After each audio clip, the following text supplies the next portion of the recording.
abençoa agora o teu povo com a palavra.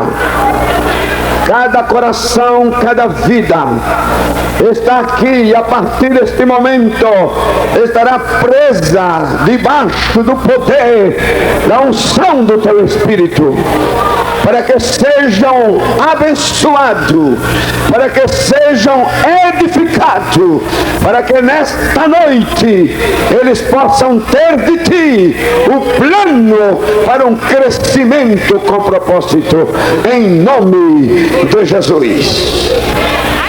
Esta noite eu quero vos falar do tema que eu considero vital, importante, com todas as expressões possíveis: crescer com propósito. No plano de Deus, o crescimento é parte integral. E quando Ele criou o ser humano, pôs nele a lei do progresso. E desde o momento em que uma pessoa, uma vida é concebida no ventre de uma mãe, a partir dali a lei do progresso funciona e o conduz à formação completa no ventre, o leva ao nascimento e depois num grande desenvolvimento físico, mental, espiritual e social.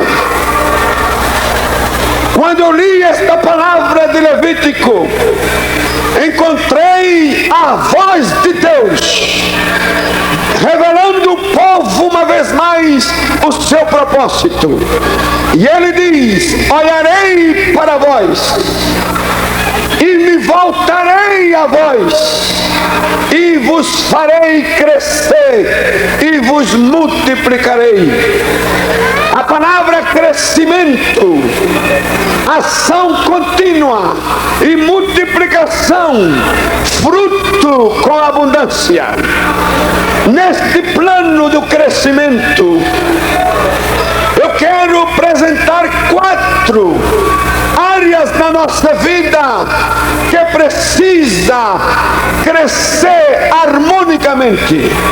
A primeira, crescer espiritualmente, é uma necessidade do crente. E a igreja do final do século, a igreja do final do milênio, ela precisa estar composta de membros, de assistentes que tenha um crescimento espiritual.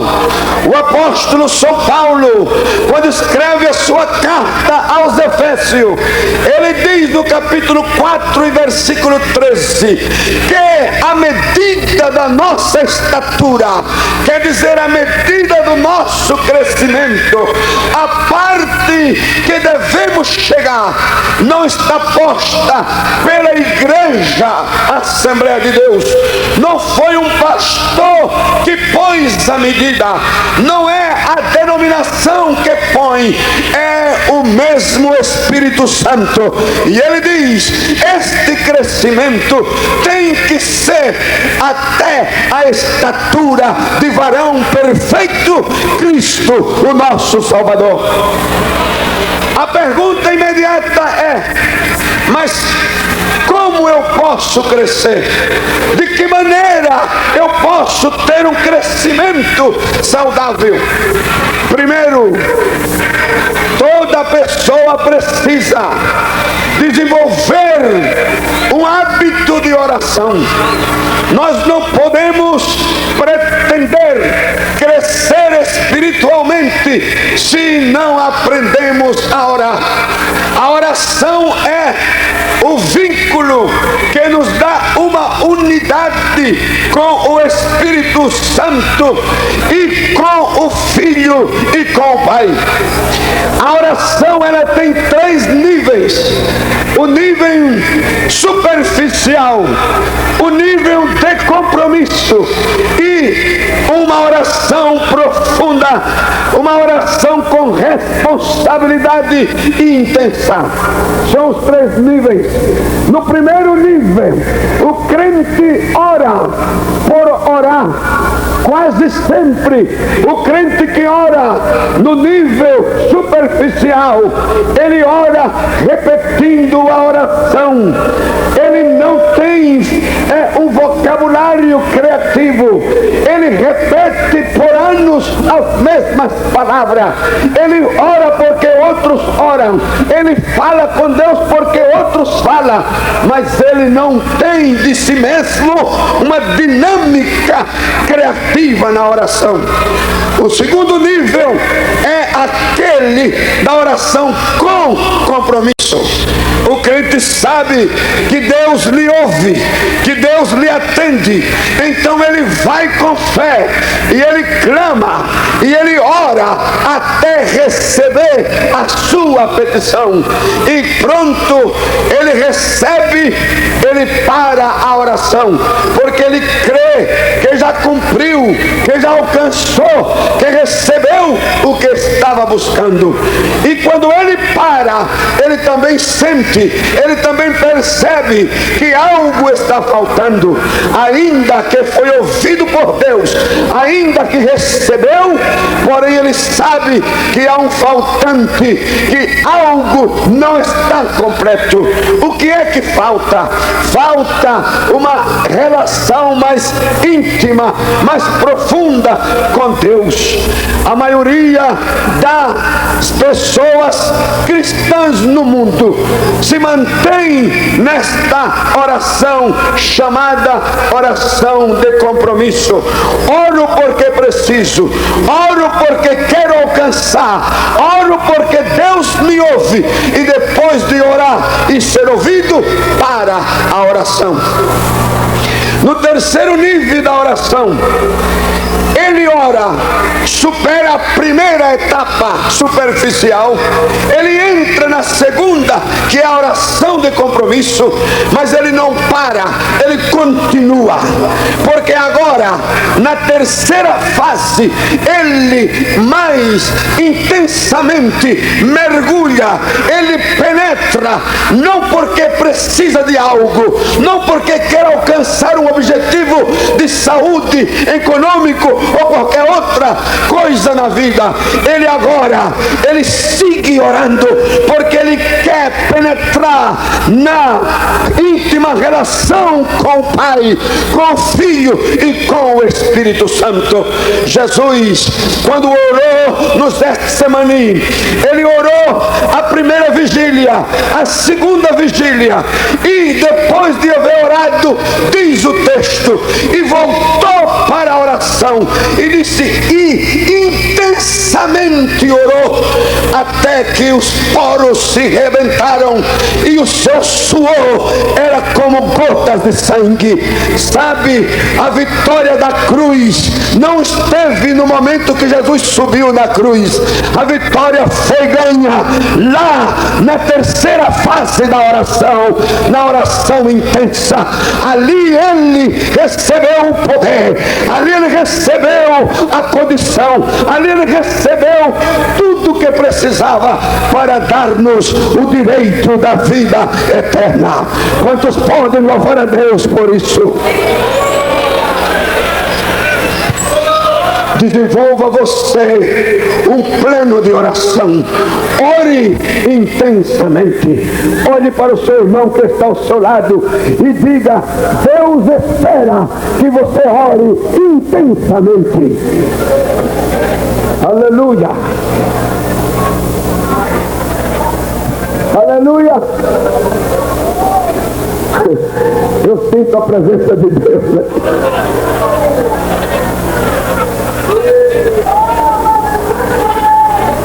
Agora, o segundo, deixa eu completar aqui. Quando uma pessoa cresce espiritualmente, então a resposta que ele vai dar aos diferentes momentos da vida será resposta espiritual. Ninguém pode ter resposta espiritual se não é espiritual. Na hora da aflição, na hora da angústia, na hora da dor, é quando realmente aparece o nível de crescimento espiritual de cada crente. Na hora da abundância, como na hora da escassez. Eu tenho visto pessoas que não podem ter dinheiro, porque tão pronto tem dinheiro, em vez de ter uma resposta espiritual na administração do dinheiro, ele dá uma resposta carnal. Se transforma em avarento, em pessoas mesquinhas, em egoísta, em pessoas humilhantes. Então esta não é uma resposta espiritual. Quando alguém se sente odiado, rejeitado por outro, qual é a sua resposta? Depende do nível de vida espiritual que você tenha, assim será a resposta. Se você responde com ódio, a resposta é carnal. Se você responde com ira, a resposta é carnal. Se você responde com humilhação, a resposta é carnal. Mas se você suporta, se você espera, se você pode perdoar, a sua resposta é espiritual. Olhe para o seu irmão e diga: Deus quer que você seja espiritual. Aleluia.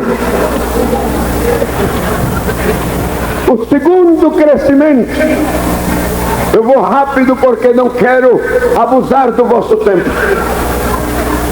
Crescer nos conhecimentos dos mistérios de Deus.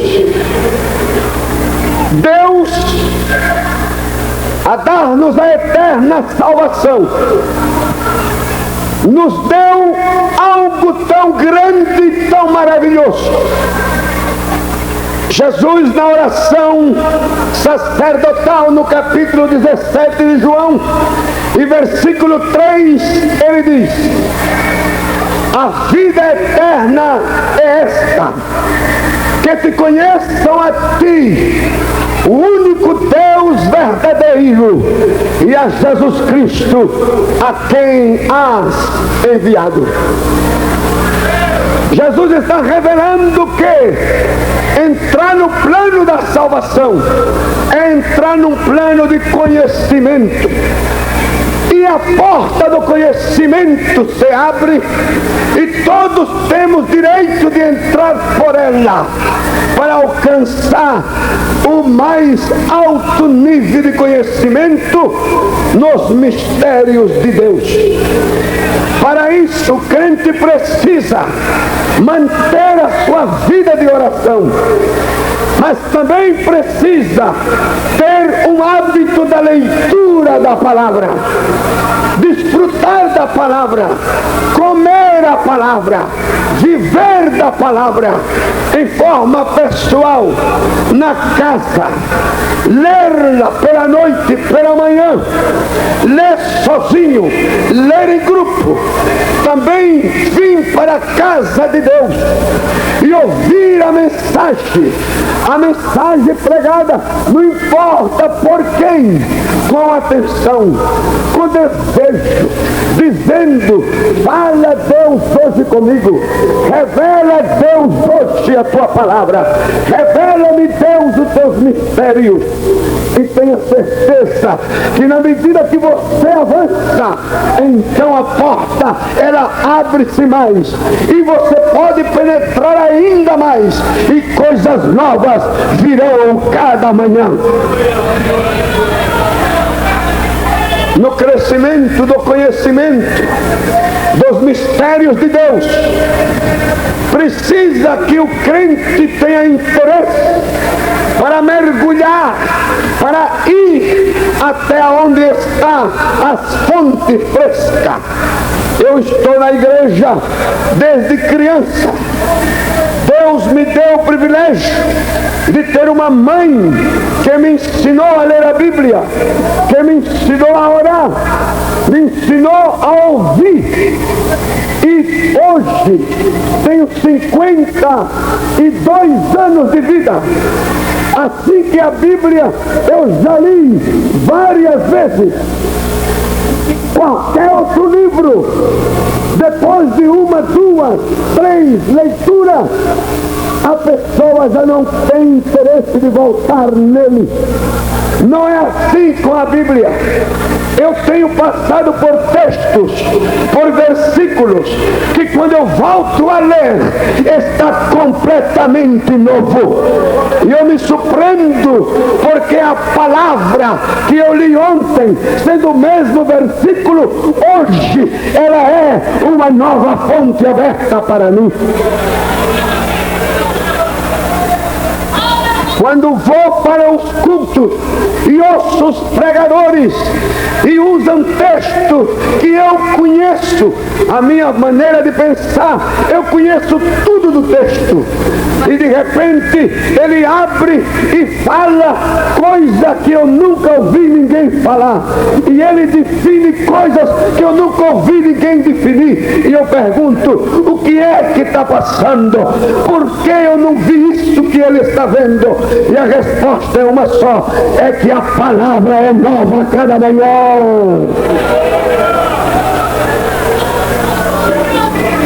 Aleluia.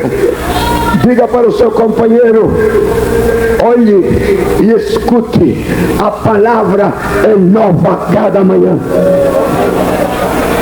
Aleluia.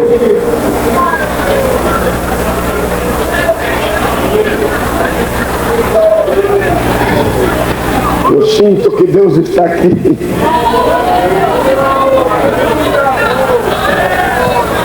Agora Deus não faz acepção de pessoas. Outro dia, vinha chegando na igreja, nas horas da tarde, e a nossa igreja tem culto todos os dias, e tem culto todo dia, desde as 6 horas da manhã, se abre o templo e só fecha às 11 horas da noite. E a gente orando, e a reunião de diferentes horários durante o dia. E eu entrei pelo corredor e havia uma reunião de senhoras e estava cheio o templo menor. E ouvi uma voz de uma menina, uma mocinha falando. E o que ela dizia me chamou a atenção. Então eu parei no corredor e ouvi ela pregando, ensinando. E o que ela estava dizendo era algo que eu nunca tinha ouvido de ninguém. Então me detive ali, fui até a porta, me escondi de trás de uma pequena parede para que ela não me visse. E eu fui alimentado. E o que ela estava pregando, eu vou dizer para os irmãos. Isaías, quando teve a revelação e ouviu-se a voz que dizia: a quem enviarei e quem há de ir por nós? E ela parou e falou: esse texto se refere a uma reunião celestial, onde o Pai, o Filho e o Espírito Santo conversavam sobre o eterno plano da salvação. E a pergunta surge lá no trono eterno: a quem enviarei? Isaías estava ouvindo e estava participando de uma reunião celestial.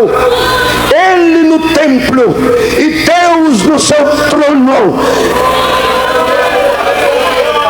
E quando terminou de falar, o Espírito Santo me falou, revelação, chama Rokatop Esevihanda Yakama.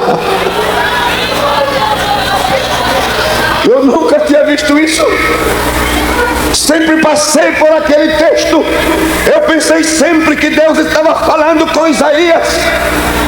E agora eu estou sendo surpreendido que Deus não está falando com Isaías, senão que lá no eterno o plano está sendo discutido, está sendo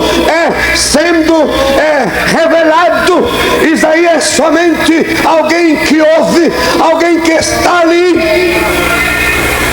E ele não podia ficar alheio à grande interrogante que surgiu no céu.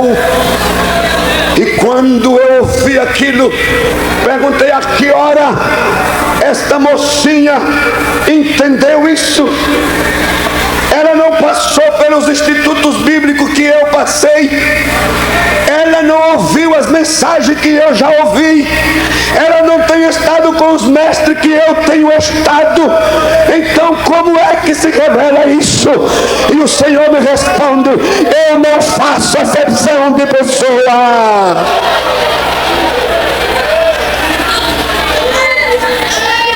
Chama corricatarabajada.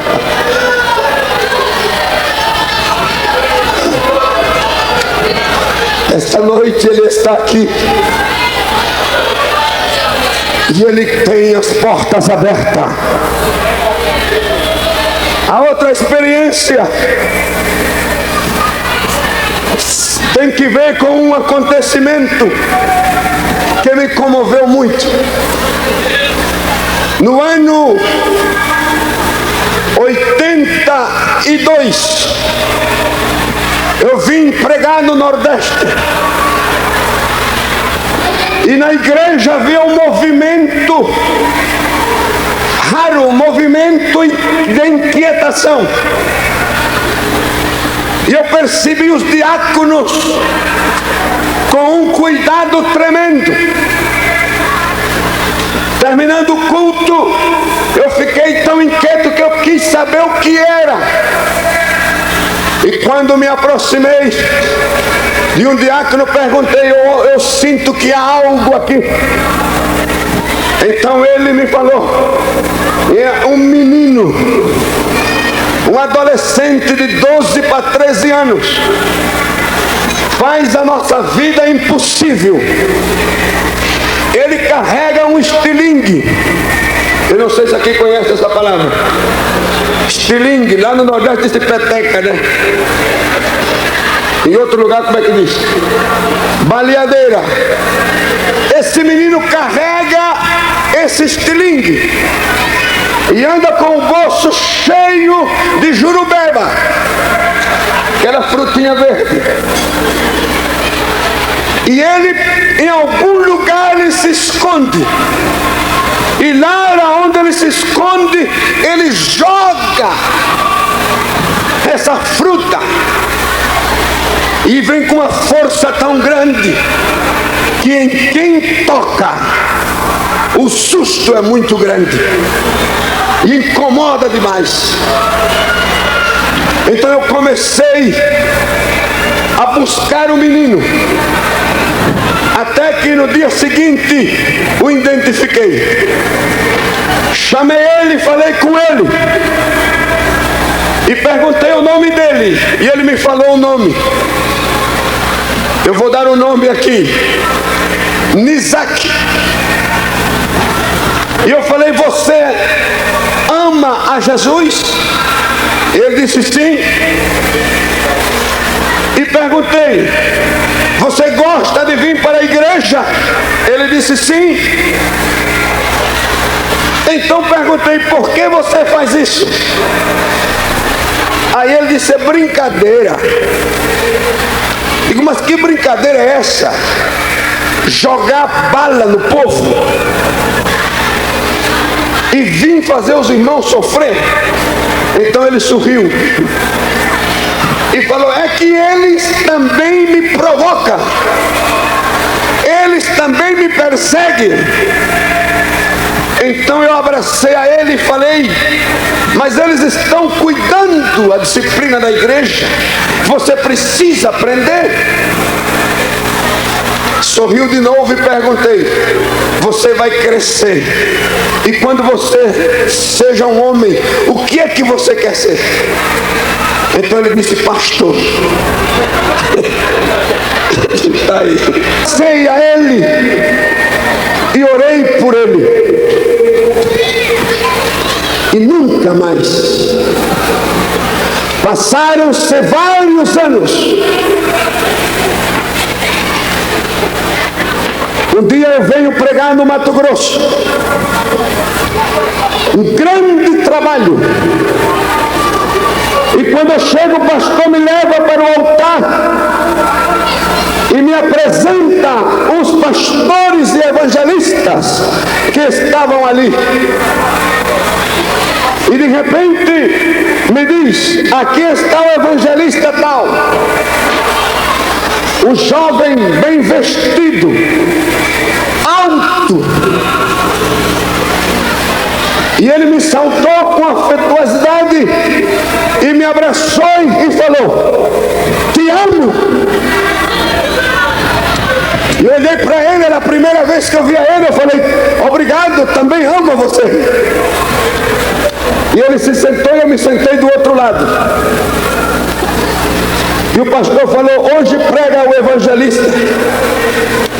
E quando ele passou para pregar, ele abriu a Bíblia e antes disse: quero agradecer a Deus pela vida do pastor Satírio, porque quando eu era um adolescente, ele passou pela minha igreja e eu carregava um estilingue.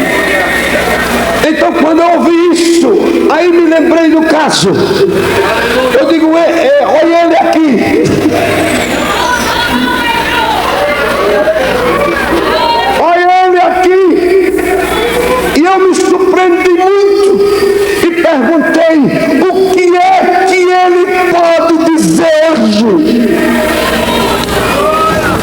E abrindo a Bíblia começou a falar. E o texto que escolheu era um texto conhecido, usado por todos os pregadores que eu conheço. E de imediato pensei: uma mensagem mais no mesmo texto que eu conheço. Mas de repente o texto se renovou e aquele rapaz começou a entrar, começou a profundizar-se e tirava, e a unção de Deus nele foi tão grande que todos chorávamos no altar e toda a igreja chorava com ele. E eu tinha agora uma doble visão: a visão de uma criança imperativa e rebelde, e a visão de um pregador cheio do Espírito Santo. E enquanto olhava para ele e assombrado, o Espírito Santo falou de novo comigo: Deus não faz acepção de pessoa. Aquele que vem, ele recebe, e a porta está aberta.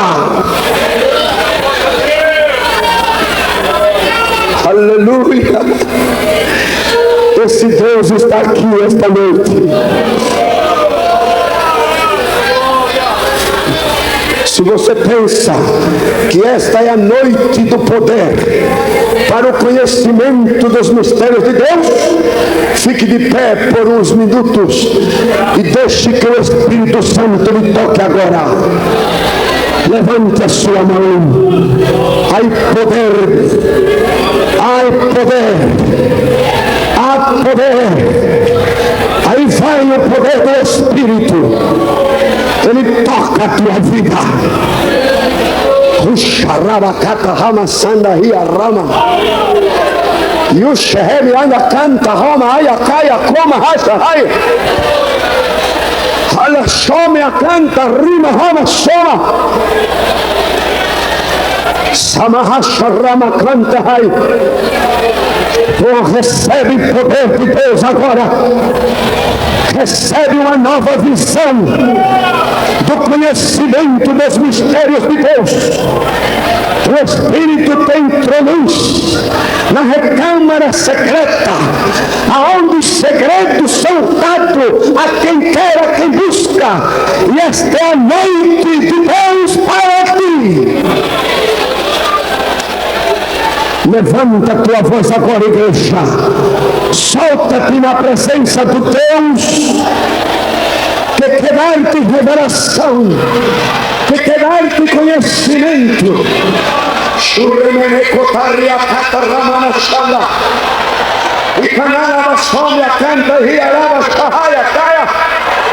O fogo está queimando lá na galeria. Ele queima lá nas plateias. Ele queima lá. Ele queima no moço. Ele queima na moça. Ele queima no homem. Ele queima no adulto. Ele queima no ancião. É o tempo de Deus. O fogo de Deus queima no altar. As portas do conhecimento se abrem para ti, pastor, para ti, evangelista, para ti, obreiro, para ti, mestre, para ti que ama e busca a Deus.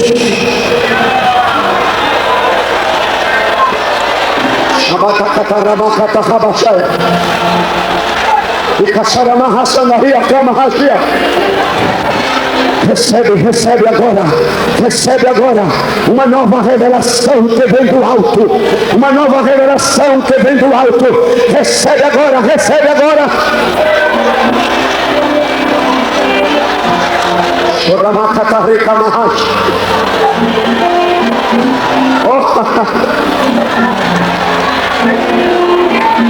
Oh, aleluia!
Formando personalidades.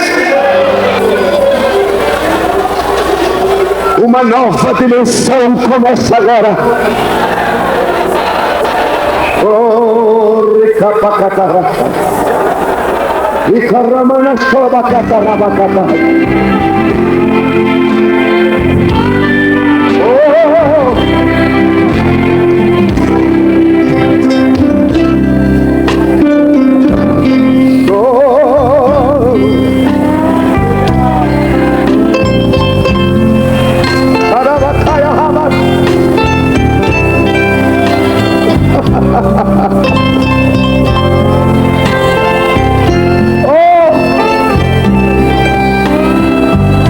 Ai!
Aleluia!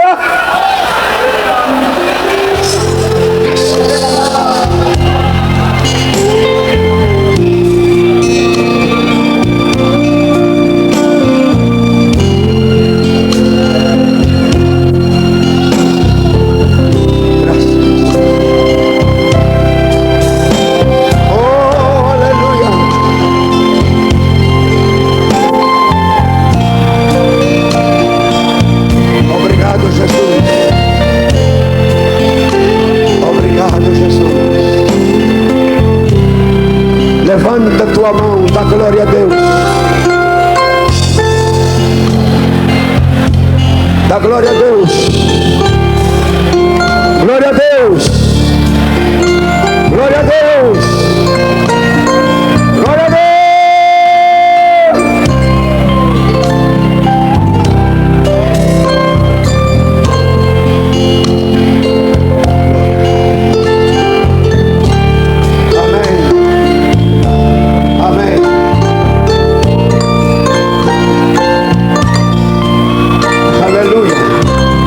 A presença de Deus, ela é forte nessa hora. Eu gostaria que todos dissessem de novo glória a Deus, começando lá da minha direita, e vamos passar por aqui, e deixe que o fogo que queima, queime. Vamos, glória a Deus.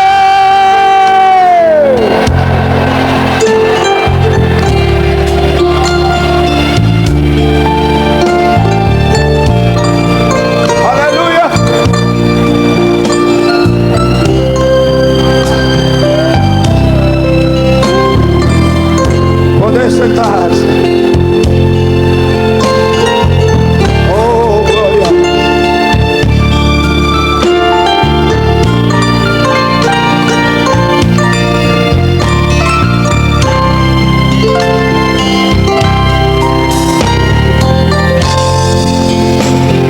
Agora,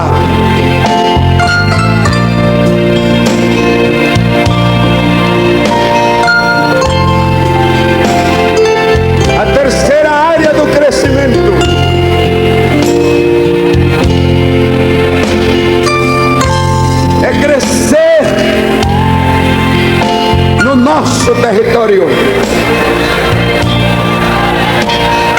Deus dar a cada pessoa um território para que se mova, para que trabalhe e para que produza. Escute-me. No capítulo 54 de Isaías, versículo 2 diz: estende as tuas estacas, estende a tua tenda. E esta palavra tem que ver com o nosso progresso no nosso campo profissional, na nossa empresa e nos nossos negócios. Eu estou dizendo à igreja que chegou a hora de ser cabeça e não cauda. Chegou a hora de ser primeiro e não último. Chegou a hora de estar em cima e não embaixo.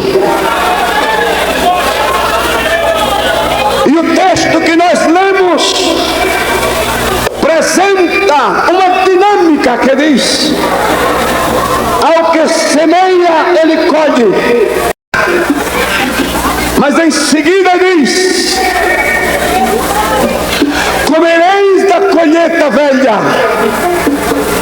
ou de muito tempo guardado, e removereis a colheita velha, para poder dar lugar a colheita nova. Escute, igreja, neste plano,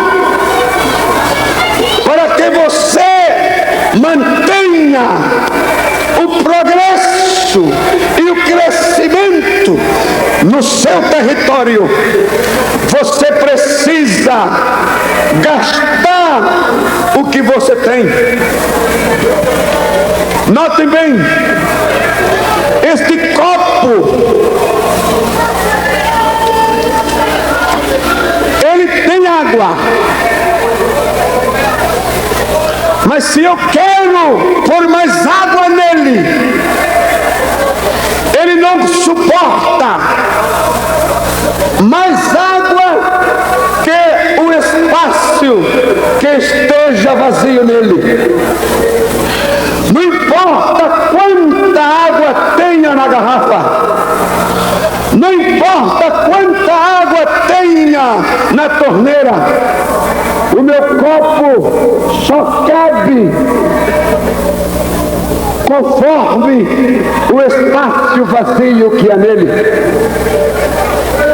Escutem-me,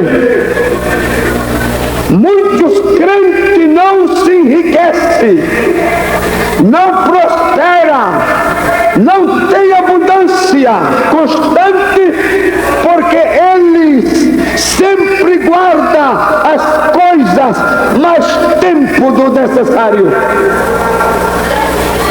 E a igreja tem o privilégio de entrenar-se, de adquirir o hábito de remover a colheita velha cada vez que ela se apresenta a Deus.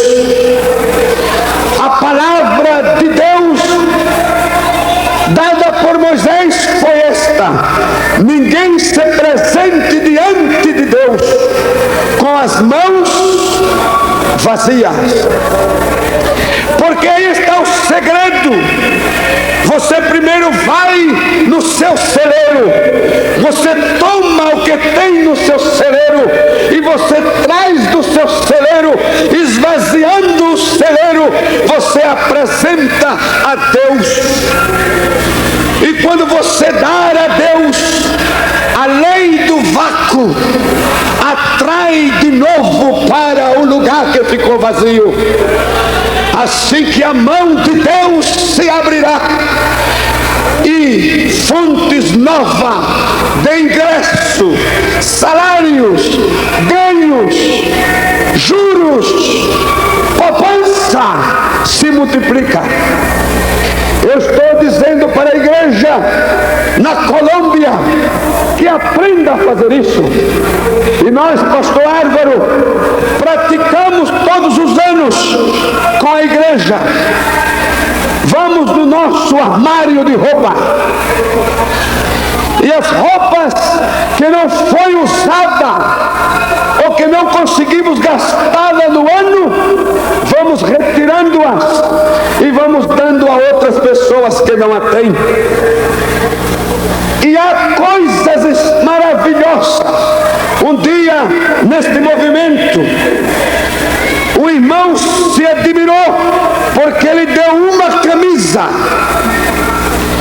E ele disse: eu dei a camisa que eu mais gostava dela e entreguei para outra pessoa.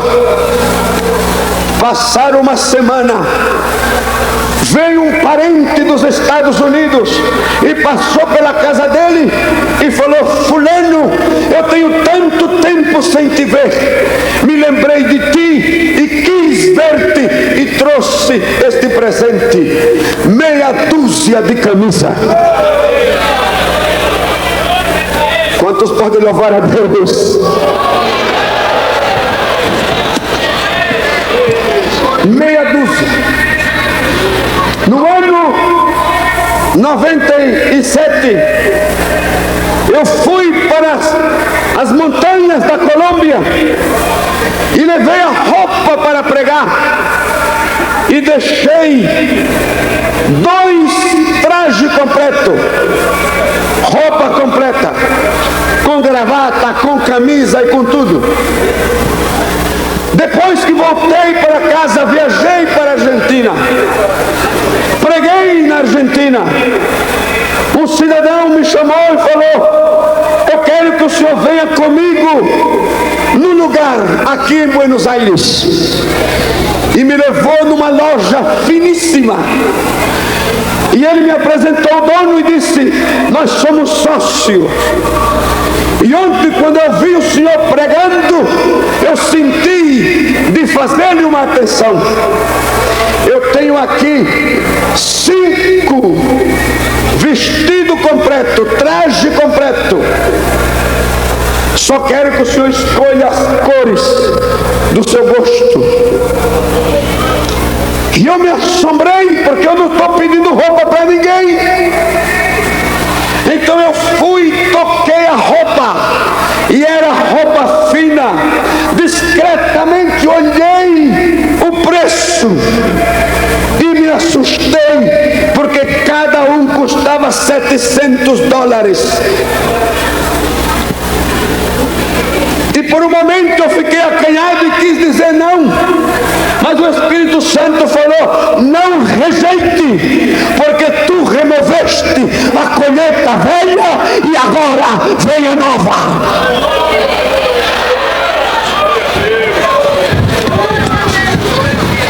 Impressionante.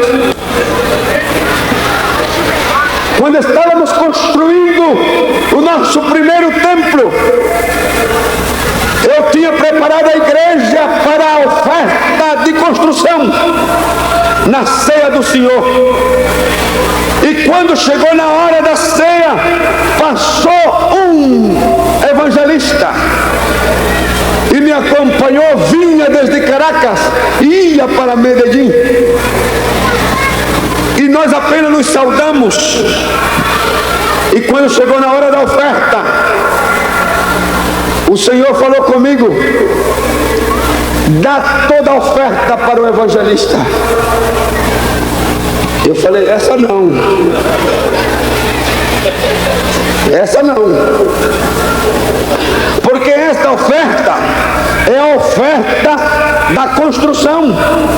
O mês todo o povo se prepara para esta oferta. Eu não conheço o irmão, ele só está passando aqui, ele não está pedindo nada. Então eu rejeitei a palavra. E ia recolher a oferta naquela hora e não recolhi. Deixei para fazê-la depois. Passei o irmão para dar um testemunho, dar uma saudação. E quando ele se levantou e falou, o Espírito Santo falou: toda a oferta para ele. Falei: mas meu Deus, e a construção? E não tive jeito. Recolhi a oferta, sem dizer nada para a igreja. E falei para o irmão que me ajuda, digo: conte e traga aqui. E o irmão contou a oferta e trouxe, naquele tempo, $1.820 deu a oferta. Era muito dinheiro, muito. Então eu falei para a igreja: olhe, sucedeu isso no culto, e eu quero ser obediente a Deus. Então eu vou entregar a oferta para o nosso irmão. A igreja ficou em silêncio. A minha esposa me olhava com os olhos de incredulidade. Ninguém dizia nada. E o irmão começou a chorar e falou: o senhor não sabe o que o senhor está fazendo.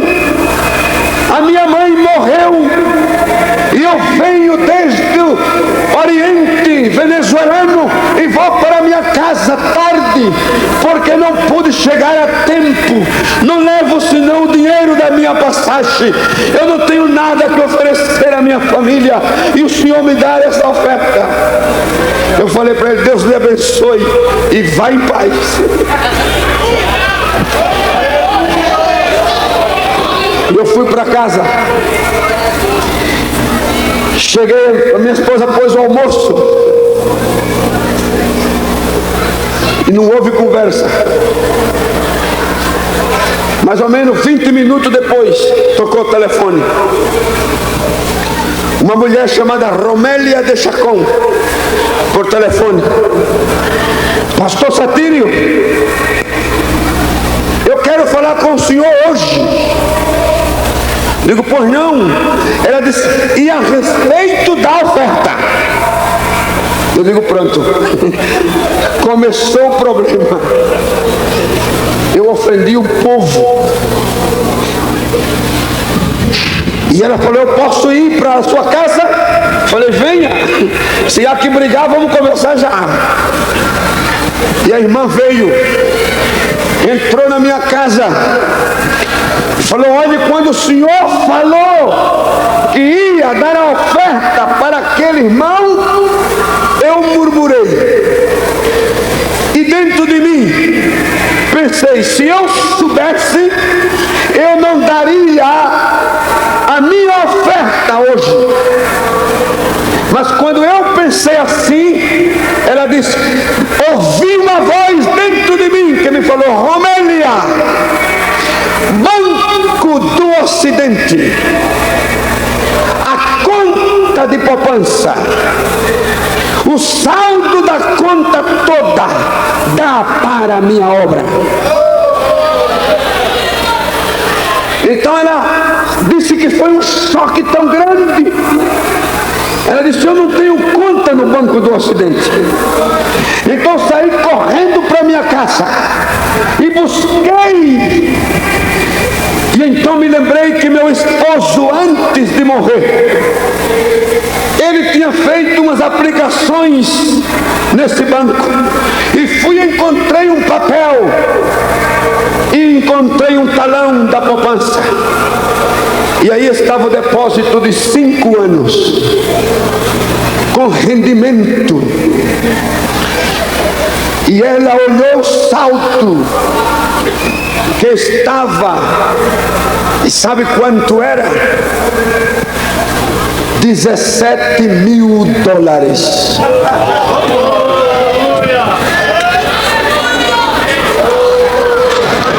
Ela assina e me entrega. E quando eu estendi a minha mão, chorando, falei, volta, evangelista. Volta. Para que eu possa seguir removendo a colheita velha.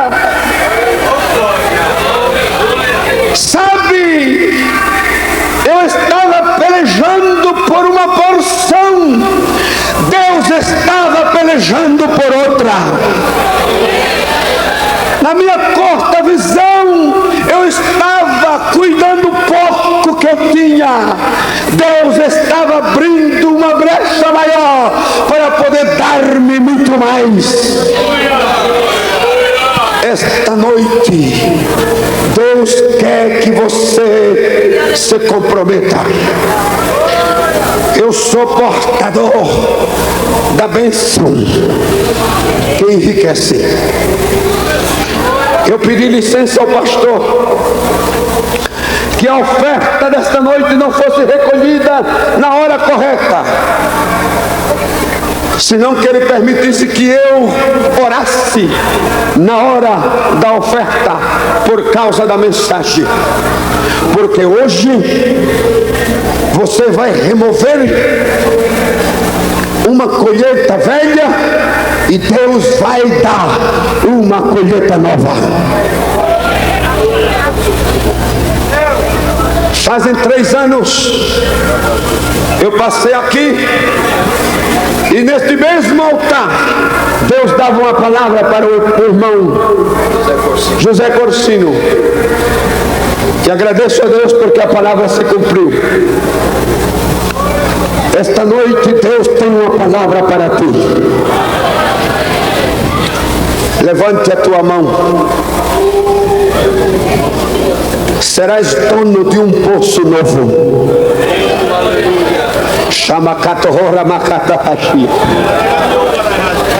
Beberás da tua própria água. Não terás que pedir nada a ninguém. porque a fonte nunca se secará sobre a tua vida. No tempo da crise do Brasil, o Deus a quem tu serve põe diante de ti uma fonte que nunca se esgota. Então somente atreve-te hoje a honrá-lo como ele merece. Aquela oferta que esvazia, tome o seu talão de cheque, comprometa hoje a sua conta corrente, comprometa hoje a sua poupança.